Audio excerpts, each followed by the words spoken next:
கைகளை ஓங்க வேண்டாம். ஒரு எச்சரிக்கை. திரும்ப அடிச்சு பாரு, என்ன நடக்கணும் தெரியும். அமைதியா இரு பெரியா, அமைதியா இருக்க சொன்ன.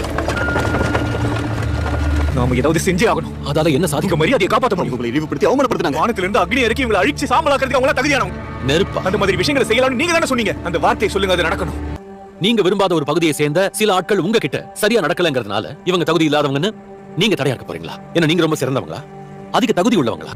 நாம மத்தவங்களை கூட்டி சேர்க்கிறப்ப நீங்க காட்ட வேண்டிய வழி என்னன்னா தாழ்மையா இருக்கிறது. இந்த மாதிரியான மக்களை எரிக்கிறதுக்காக நீங்க ஆண்டவரோட வல்லமைய பயன்படுத்த விரும்புறீங்களா? சரி, தப்புதான். அது ரொம்ப மோசமான யோசனை தெரியுது.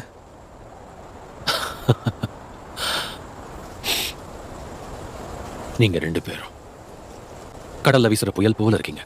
ஒவ்வொரு திருப்பத்திலையும் உங்க மார்பில இருந்து இடி முழக்கம் வெடிக்குது. சொல்ல போனா இனிமே உங்களை நான் அப்படித்தான் அழைக்க போறேன். யாக்கோபு மற்றும் யோவான் இடி முழக்கத்தின் மகன்கள்.